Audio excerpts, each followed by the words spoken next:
All right, everyone, welcome to our Chicago Navigators April update with the Chicago City Director, Jay Neuharth. Jay, how are you this morning? I'm doing wonderful.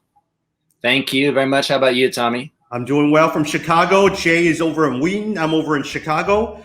Hey, Jay, for all those who are listening, give us an overview update on how the staff is doing during this time. I've been on some of your staff calls. How are the staff doing in Chicago? Yeah, thanks for asking. Of course, we work with people. So our disciple making and also the leadership that we do within our staff teams, is very relationship centric. That's like the medium. And so it's very hard to not be able to be present, physically present with somebody. There's just something lacking, as good as it is to be able to communicate by audio visual means electronically. Yeah. So the way that Go ahead. Anyway, so I was just saying that, so we have switched over everything because of the restrictions on, because of the coronavirus pandemic. We switched over everything to telephone calls, Zoom calls, and somewhat text or Marco Polo, other kind of means to be able to have interaction, even though we can't be there in person. Got it. Hey, it's been about a month now since we've all been asked to stay at home. How much has your strategy for the Chicago Navigators changed or been refined even last month? Well, that's a very good question. I think that one of the things that is probably important to understand is that our foundational calling or core vision and our strategy has not changed. We still are interested in making disciples and in being a champion of disciple making throughout Chicagoland. So the mission, the calling is still the same. It's just that we have to use what means we have available to do it. That's one thing. And then secondly, the thing that's going on in most of our lives right now has to do with the pandemic. Everyone in their work or in their family lives are trying to just adjust, and there's very understandable. I feel stressed.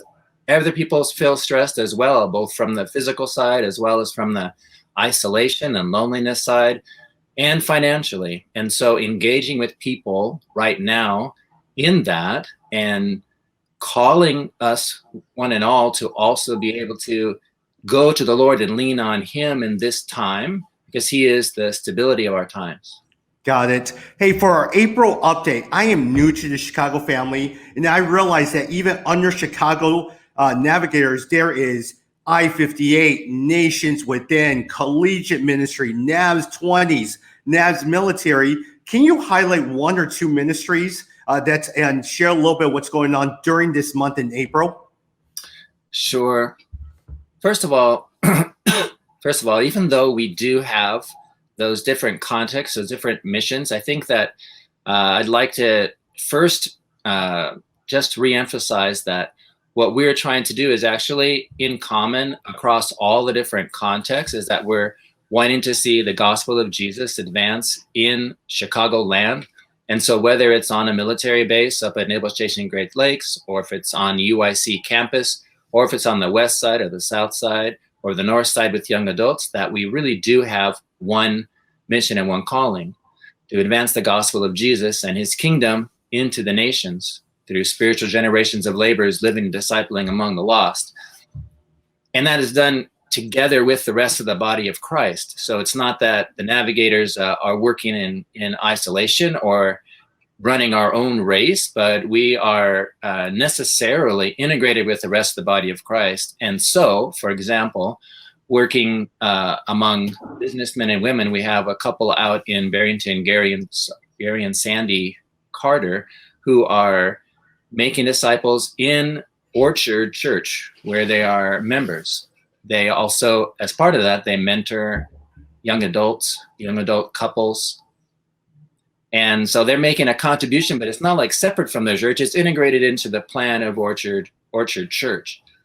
And I think in addition that it's very valid that we aim to understand the context, for example, the context of campus or the context of immigrants and asylum seekers. And yet really we're thinking more and more about the place. the neighborhood, the suburb that we're working in first, and then understanding the people that live there by their context, which leads to an integration of all of those different missions that you talked about together. So I'd say Gary and Sandy are a good example of how we do that.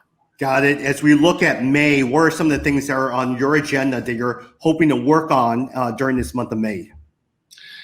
Well, we have a few things that are somewhat contingent on how the shelter in place goes. So one thing we have is a small summer training program for college students, which we call Second City Summer, which is slated for the last week of the month of May. And it should be just brilliant. I really hope that we can go forward with it, because it'll bring a small group, probably a dozen, of college students from Chicago together to get a taste of other parts of Chicago that they don't know, as well as other parts of the Chicago Navigators that they don't yet know, and also to grow deeper in connection with Christ in their own discipleship themselves, as well as learning skills for discipleship. So anyway, I hope that can go forward. That's scheduled for the last. And James Crum and Adrian Cook are two of our campus staff that'll be leading that. Got it. Jay, thank you very much. We're going to catch up with you next month. But every single month, we want to provide a update from our Chicago City Director, Jay Neuharth. So, Jay, thank you very much. Thank you, Tommy.